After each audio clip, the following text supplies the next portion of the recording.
अच्छा, इस प्रकरण पे थोड़ा सा आप ध्यान दीजिएगा कि क्या कारण है कि पितामह भीष्म को बाणों की सैया मिली, यद्यपि पितामह भीष्म का जीवन पूरी तरह निष्पाप है। ऐसी कथा है कि उन्होंने कई जन्म पहले एक सर्प को अपने बाण से उठाकर फेंका, वो किसी झाड़ी में उलझ गया, तो जितनी झाड़ियों के कांटे उसको बिधे और वो कई दिनों तक वहां अटका रहा, तो वह पाप इनके पीछे लगा था। लेकिन एक बहुत विचार करने की बात है कि जब वो पाप पीछे लगा था तो इतने दिनों तक वो प्रभाव क्यों नहीं कर सका? बोले इनका जीवन इतना निष्पाप और इतना दिव्य है कि वो पाप पीछे तो लगा है पर प्रभाव नहीं कर सका। यहां इनसे एक भूल हुई है। जिस समय द्रौपदी का चीरहरण हो रहा था, ये सामर्थ्यवान होते हुए भी मौन रहे, और जब भी आपके सामने किसी स्त्री का अपमान हो रहा हो, किसी स्त्री की मर्यादा खंडित हो रही हो और आप वहां समर्थ खड़े हैं, तो समझ लेना आप उस करने वाले से बड़े अपराधी आप हैं। कल हम लोग द्रौपदी का प्रसंग सुन रहे थे। द्रौपदी ने अश्वत्थामा को क्षमा कर दिया जिसने 5 पुत्रों को मारा है, लेकिन उसी द्रौपदी ने दुशासन को क्षमा नहीं किया। किया क्या? अरे वो दया की देवी है, उसने अश्वत्थामा को क्षमा कर दिया, तो दुशासन को क्यों नहीं किया? तो बोले एक संकेत इस कथा में छुपा है कि भले ही हत्यारे व्यक्ति को एक बार क्षमा कर दिया जाए, लेकिन जिसने किसी नारी की इज्जत पर हाथ डाली हो उसको कभी क्षमा नहीं करना चाहिए, वो निश्चित ही दंड का पात्र है। हमारे यहां तो ये इतिहास रहा है कि जटायु पक्षी है और पक्षी राज जटायु जब देखा कि आर्त स्वर में कोई नारी पुकार रही है, रो रही है, और आर्त स्वर सुन करके एक नारी का और वह गीधराज जटायु युद्ध करने के लिए दौड़ पड़े, और समर्थ ना होते हुए भी दशानन रावण से भिड़ गए। जटायु जी जानते हैं कि रावण से विजय हो पाना बहुत मुश्किल है, लेकिन साहस देखिए। कहा कि अरे दुष्ट रे दुष्ट ठाड़ के न होई, निर्भय चलसी न जानसी मोही। एक नारी की सम्मान की रक्षा के लिए चले गए। परिणाम क्या हुआ? जटायु जी को अंतिम समय में क्या मिला और भीष्म जी को क्या मिला?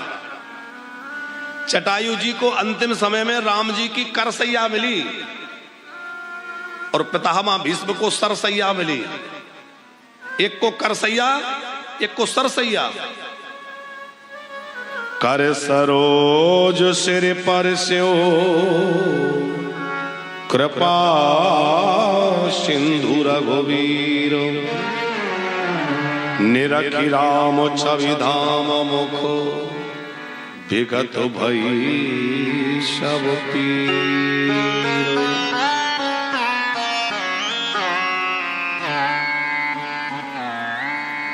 राम जी के कर का स्पर्श होते ही सारी पीड़ा चली गई जटायु की। लेकिन यहां पितामह भीष्म को बाणों की सैया पर सोना पड़ा, क्योंकि उन्होंने समर्थ होते हुए भी नारी के सम्मान की रक्षा वहां नहीं की।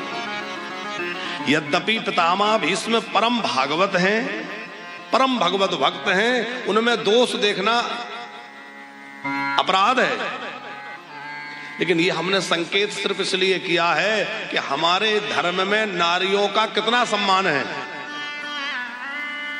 जो लोग कहते हैं ना बावनकर जी, अरे सनातन धर्म में नारियों को पीछे रखा है, उनसे पूछिए कि दुनिया के किसी और मजहब में, मत पंथ में क्या देवियों की पूजा होती है? किसी और धर्म में देवियों की पूजा है? पर हमारे यहां तो देवियों की पूजा पहले है। वंदे वाणी विनायक, गणेश के पहले वाणी का स्मरण गोस्वामी जी कर रहे हैं। जो लोग गोस्वामी तुलसीदास जी को नारी निंदक कहते हैं, वह शुरुआत का श्लोक को पढ़ लें कि गोस्वामी जी ने अपने ग्रंथ में सबसे पहले देवी की आराधना करते हुए वंदे वाणी, सरस्वती की वंदना पहले करी, गणेश जी की वंदना बाद में करी। हमारे राष्ट्र में, हमारे सनातन धर्म में जो स्थान स्त्रियों का है, जो सम्मान स्त्रियों का है, वो हमें नहीं लगता विश्व में कहीं और हो, क्योंकि विश्व में तो लोगों ने स्त्रियों को भोग वस्तु मान रखा है, लेकिन हमारे यहां तो उनको देवी मान करके पूजा जाता है, उनका अत्यंत आदर और सम्मान होता है। हमारा शास्त्र कहता है कि जहां नारी के अश्रु बहें वह स्थान अपवित्र हो जाता है। नारी को रुलाना नहीं चाहिए। नारी को यदि कोई प्रताड़ित करता है तो ऐसा शास्त्र युक्ति है कि नारी को हाथ छुआए मारने के लिए तो हाथ छूते ही उसके पुण्य नष्ट हो जाते हैं। इतना ऊंचा दर्जा नारियों का है। अच्छा, माताओं को एक बड़ी अच्छी सुविधा है कि पुरुष जितना भी धर्म अनुष्ठान करे, भजन करे, तीर्थ यात्रा करे, कोई भी सत्कर्म करे, उसका 50% माताओं के अकाउंट में जमा हो जाता है बिना कुछ करे। ये सुविधा है कि नहीं मैयाओं को? पति देव जो कुछ भी तीर्थ यात्रा करें, भजन करें, सत्कर्म करें, उसका बिना कुछ किए 50% कहां जाएगा? पत्नियों के खाते में। और पत्नी जो कुछ भी करे उसका 1% भी पति को धर्म में से नहीं मिलेगा। लेकिन एक बात ध्यान और रखना कि पत्नी के द्वारा कोई अपराध बन जाए, कोई पाप कर्म बन जाए, तो उसका 50% पति को भोगना पड़ेगा। है? हाँ,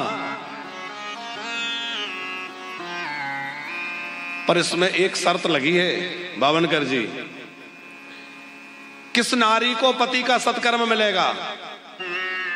जो पतिव्रता होगी, जो पति परायणा होगी,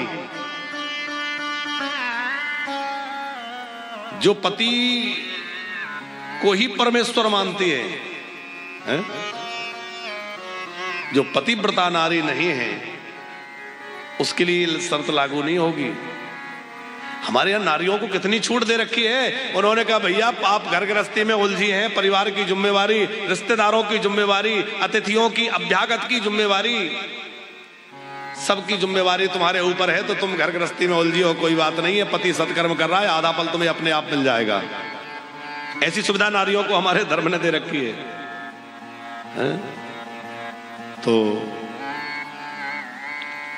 पितामह भीष्म से एक चूक ये तो हुई, और पितामह भीष्म प्रभु को बार बार याद करते हुए वो क्षण युद्ध के स्मरण कर रहे हैं। थोड़ा वहां महाराज युधिष्ठिर आगे आए, युधिष्ठिर जी के सामने कुछ धर्मों का उपदेश किया है। दान धर्मान, राज धर्मान, मोक्ष धर्मान, विभाग शास्त्र धर्मान, भगवत धर्मान, समास व्यास योगता, खूब धर्मों का विभाग सहा वर्णन किया। और फिर जो है श्री कृष्ण की स्तुति करने लगे। इतिमति रूप कल्पिता वितृष्णा भगवती सात्वत पुंगवे विभुम्नि सुसुखमुपगते क्वचिद्वहरतुं प्रकृतिमुपेयुषि यदा भवा प्रवा। हे भगवान, मेरी मति आप में लगी रहे, मेरी मति अन्यत्र कहीं इधर उधर ना भटके। त्रिभुवन कमलम तमाल वर्णम, मेरी बुद्धि रूपी बेटी के लिए आपसे बढ़िया वर कहां मिलेगा जो त्रिभुवन सुंदर है। हमारे ठाकुर जी कितने सुंदर हैं, आहा क्या कहना। बावनकर जी, ठाकुर जी तो ठाकुर जी हैं। जब श्री ठाकुर जी काली दह में कूदे तो काली दह में नाग पत्नियां, अच्छा नाग पत्नियों को साधारण भाषा में कहें तो क्या कहोगे? है नागिन कहोगे? नाग जितना खतरनाक होता है उससे भी ज्यादा नागिन खतरनाक होती है। लेकिन सावरे सलोने हमारे श्री ठाकुर जी जब यमुना के हृदय में कूदे और उन नाग पत्नियों ने प्रभु के मंगलमय स्वरूप का दर्शन किया तो वो मुग्ध हो गई, मोहित हो गई। और ऐसी मुग्ध हो गई, बोले देखो अच्छा है इस समय हमारे पतिदेव सोए हुए हैं, जल्दी से भाग जाओ। उनका तमोगुण छूट गया, उनके अंदर प्रेम अनुराग जाग गया, अनुरक्त हो गई। वह नागपत्नियां जो बाद में क्या कह रही हैं, न नाक पृष्ठम न च सार्वभौमम न पारमेष्टम न रसाधिपत्यम न योग सिद्धिर पुनर्भवम वा वांछन्ति यदपादरजः प्रपन्ना। हे भगवान, हमें आपसे न योग सिद्धि चाहिए, न सार्वभौम साम्राज्य चाहिए, न ब्रह्मा जी का पद चाहिए, हमें तो केवल और केवल आपके इन चरण कमलों का आश्रय चाहिए, आपके इन चरणों की रज चाहिए। ठाकुर जी को देख करके जब नाग पत्नियों की ये दशा है तो आप विचार करिए कि भक्तों की क्या दशा होती होगी उनके स्वरूप को देखकर। इसलिए पितामह भीष्म कह रहे हैं, त्रिभुवन कमलम तमाल वर्णम रवि कर गौर वरांबरम दधाने।